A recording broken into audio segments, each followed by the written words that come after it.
Attention au syndrome du sauveur. Si tu as cette tendance-là à vouloir toujours sauver les gens, si tu as cette propension-là à toujours t'attacher aux causes perdues, aux causes désespérées, en essayant de récupérer quelqu'un que tout le monde a catégorisé d'irrécupérable, alors cette vidéo est pour toi et suis cette vidéo jusqu'au bout. En règle générale, les gens t'annoncent toujours ce qu'ils ont l'intention de te faire. Et je vais l'illustrer au travers de deux histoires. La première histoire, c'est celle d'un enfant, d'un adolescent qui a été pris de sympathie par un couple. Et cet adolescent passait le temps régulièrement à voler de l'argent dans la bourse de ce couple-là. Le monsieur, le mari, s'en est rendu compte et a appelé l'adolescent et lui a dit de ne plus refaire ça. Il y a eu une période d'accalmie et puis l'adolescent en fait a monté un coup parce qu'il faisait travailler cet adolescent dans son atelier. Et maintenant l'adolescent a monté un coup avec des bandits en fait qui sont venus, qui ont dévalisé l'atelier du monsieur. Une fois de plus, les caméras et tout ça après enquête ont prouvé que l'adolescent qui était leur fils adoptif était de connivence avec les bandits. Une fois de plus, le monsieur a appelé l'adolescent, lui a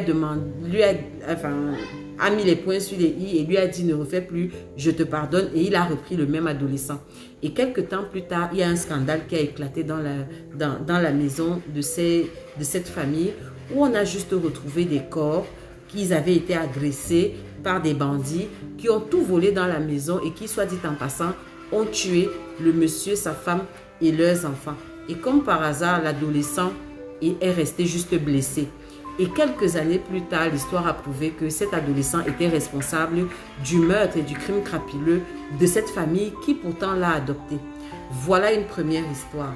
La deuxième histoire que je vais vous raconter, c'est celle de Gédéon. Pas de Gédéon, celle de Samson et de Delilah. Ceux qui connaissent la Bible, vous connaissez l'histoire de Samson et de Delilah. Samson, c'était ce grand homme juif qui était doté d'une force extraordinaire, qui s'est installé chez une femme, qui est tombé amoureux de cette femme qui était prostituée à la base.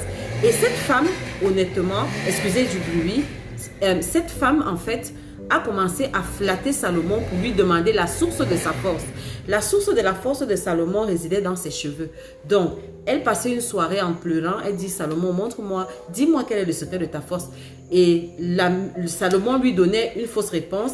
Et le même soir, des gens venaient agresser Salomon. Et Salomon se sortait de là comme de rien n'était. Elle a fait plusieurs tentatives comme ça. Donc, Salomon savait que cette femme-là était de connivence avec les gens qui venaient l'agresser. Mais Salomon restait avec cette femme, certainement se disant qu'elle allait changer. Et puis un jour, cette femme a tellement harcelé Salomon que Salomon lui a ouvert son cœur et lui a donné le secret de sa force. Et vous connaissez la fin de l'histoire.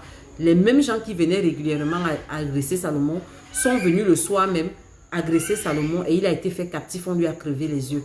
Voilà deux histoires de personnes qui ont eu justement ce syndrome du sauveur, qui ont voulu sauver leur vis-à-vis, qui ont tellement voulu sauver leur vis-à-vis qu'elles en ont perdu la vie.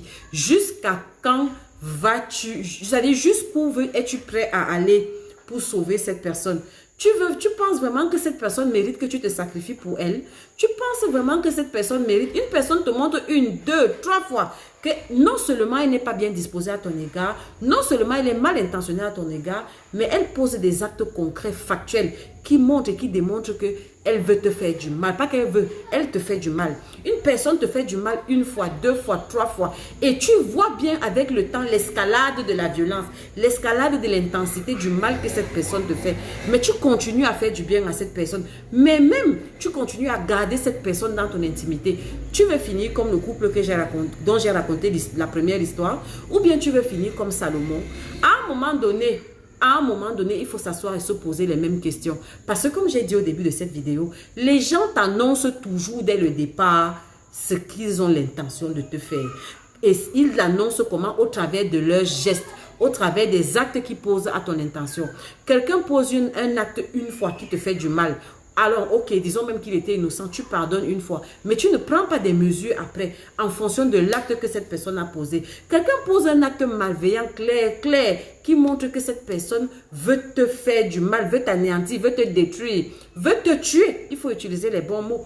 Mais toi, tu continues à garder cette personne dans ton entourage proche. Sache donc que si tu ne prends pas les mesures qui s'imposent, si tu n'arrives pas toi-même à discipliner ton syndrome du sauveur, c'est toi qui iras devant. Cette personne finira par obtenir ce qu'elle veut, à savoir ta perte et ta destruction.